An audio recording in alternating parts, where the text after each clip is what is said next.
Et salut à tous, aujourd'hui on parle skate élec, on parle mobilité urbaine et tout ça grâce à notre partenaire du jour, LMDC 2.0.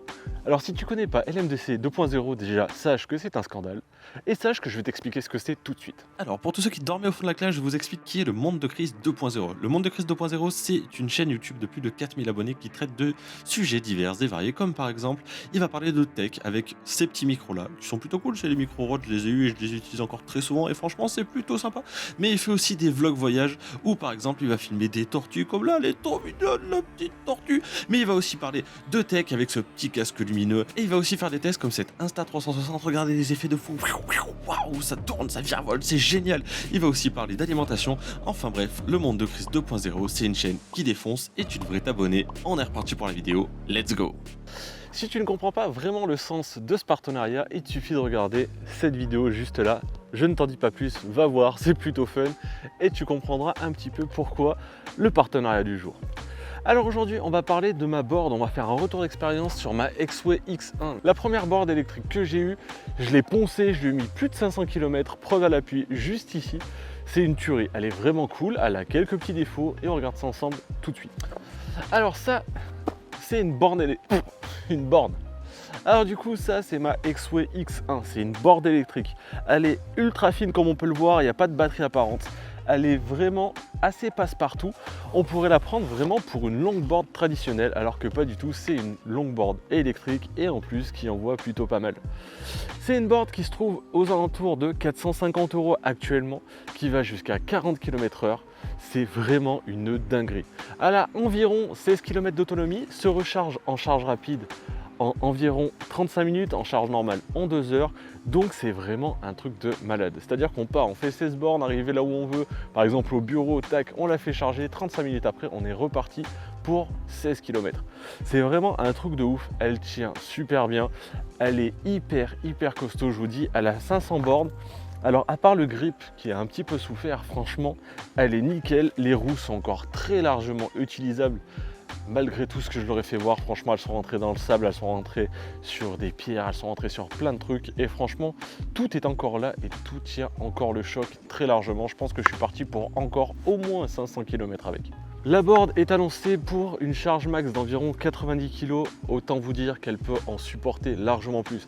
Alors forcément, la vitesse max sera plus limitée et l'accélération aussi. Mais honnêtement, 130 kg, mon poids plus un sac, etc. de photos bien chargées, ça passe large. La board est relativement lourde, mais pour une board élec, franchement ça passe, ça fait 6 kg. Alors 6 kg à bout de bras, forcément, c'est pas simple. Mais dans les transports, c'est quand même nettement plus simple que par exemple la Xiaomi M360, la trottinette ultra connue que tout le monde a. Oh la vache, comme c'est lourd ça. Donc la trotte est fournie avec la télécommande, ultra simple d'utilisation. On pousse en avant, on accélère, on tire à l'arrière, on freine, faites hyper attention. Le freinage à partir du mode 3 est ultra violent. Alors selon les modes qu'on utilise, le freinage va s'adapter et l'accélération aussi. Donc sur la télécommande, on a 4 modes différents qu'on va régler en appuyant juste sur ce petit bouton là. Quand on est en cours d'utilisation, on ne peut pas changer de mode, il faut vraiment ralentir au maximum, voire s'arrêter pour pouvoir changer de mode en cours. Alors c'est à la fois sécurisant, à la fois un peu relou on va dire quand on a l'habitude. Il y a des moments qu'on se met en mode 2 sans faire exprès dans la poche et qu'on veut passer en 4, il faut s'arrêter, mais bon, c'est une sécurité en plus, franchement c'est pas très grave. Tac.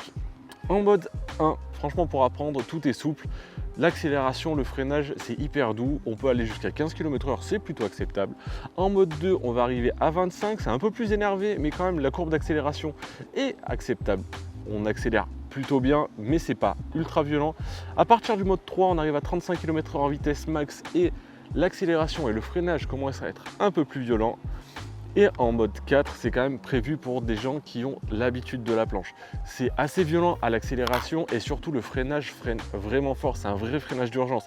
Si vous ne faites pas gaffe et que vous freinez un peu trop fort, vous risquez de vous faire éjecter de la board, mais par contre en cas d'urgence, si vous avez l'habitude, c'est une vraie sécurité en plus. La télécommande se recharge en micro USB, je pense qu'on peut faire au moins, je dirais, 4 ou 5 boards pleines avant d'avoir besoin de recharger la télécommande. Elle se met en veille toute seule, au bout d'un moment elle s'arrête quand on l'utilise pas, donc c'est plutôt cool. Pour ce qui est de la board, j'ai parlé des temps de charge tout à l'heure. Ici on a juste un petit cache pour la protéger des produits. Ah putain, ici putain j'en ai marre. Ici, on a juste un petit cache pour protéger la prise des projections de terre, de poussière, voire de liquide, si jamais vous passez dans une flaque ou si vous roulez à un endroit où c'est un peu humide. Donc elle est plutôt bien faite, plutôt bien finie, ultra fine. Ici, la partie curve permet de tourner quand même relativement bien. On tourne plutôt pas mal. Après, dans les trucs très serrés qui va demander vraiment de quasiment faire un demi-tour dans un tout petit espace, très honnêtement, c'est pas fait pour. C'est une board de balade, c'est une board pour des grandes courbes. C'est vraiment ultra adapté pour ce genre de choses et pour tout ce qui est petit passage entre les gens dans la rue et trucs comme ça. Franchement, je mettrai un gros bémol dessus parce que, à mon sens, c'est vraiment pas fait pour et ça peut vite être dangereux. De toute façon, honnêtement, à 15, 25, 35 ou 40 km/h, à mon sens, on n'a plus grand chose à faire sur les trottoirs, même si je trouve ça quand même relativement dangereux de faire du skate au milieu des voitures parce que les gens font absolument pas gaffe, ils voient juste quelqu'un passer plusieurs fois alors que les voitures avaient des stops. J'ai failli me faire découper. Juste un skateboard, pour eux, ils ont le temps de passer et de voir débouler un skate à 35 km/h ou voire plus. Franchement, ils n'ont pas l'habitude et des moments on peut avoir des grosses surprises, donc quand même faites gaffe à ça. Au niveau des roues, c'est du 80A en 80 mm, franchement c'est plutôt cool.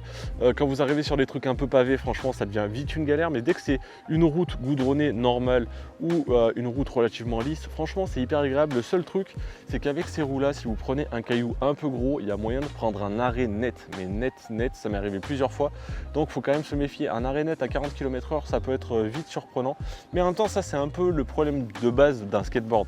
C'est pas vraiment fait pour, et du coup il y a d'autres roues qui existent. Je sais que justement Chris LMDC 2.0 a d'autres roues qui m'a donné envie justement d'essayer d'installer. Je vais finir celle-là et après peut-être que je les essayerai, ces roues un peu avec des crampons un peu plus molles, on va dire, qui permet apparemment de passer plus facilement ce genre de choses ou des trottoirs. Donc franchement à voir. Mais au niveau de la dureté et de la durabilité des roues, elles sont vraiment top. Elles ont 500 bornes dans les dents et franchement elles sont encore très largement là. Ensuite, je vais vous parler du grip. 500 bornes plus tard, il a quasiment pas bougé. Un petit peu sur l'arrière où j'appuie fort pour relever ma planche, un petit peu à l'avant où j'ai mes pieds. C'est logique, où ça a été relativement poncé, mais il y a encore beaucoup d'accroches. Franchement, le grip de chez X-Way est vraiment exceptionnel. Il est vraiment très bon. Et toute dernière chose, on va pouvoir parler de l'appli X-Way qui va vous permettre de bidouiller un petit peu dans votre board, de voir les kilomètres que vous avez parcourus et aussi de remplacer la remote si vous l'avez perdu ou cassé, et ça c'est plutôt cool. Donc voilà mon avis général sur cette board. Elle vaut des sous, c'est sûr, mais il y a beaucoup de boards électriques bien plus chères qui seront pas forcément mieux. Celle-là est cool, le problème c'est qu'elle est un peu rigide, donc on sent un peu les vibrations dès que ça devient trop granuleux. Et comme toutes les boards, s'il y a un caillou un peu trop imposant, ça peut nous mettre un arrêt net. Et franchement, elle est ultra confort, elle se recharge hyper vite. La charge 500 km plus loin tient toujours la route. Et j'ai pas grand chose de plus à dire. Franchement, c'est une super board, j'en suis ultra content, je l'utilise très régulièrement. Je m'en suis servi aussi pour des tournages, pour filmer des voitures ou des choses comme ça, et franchement c'est un bonheur.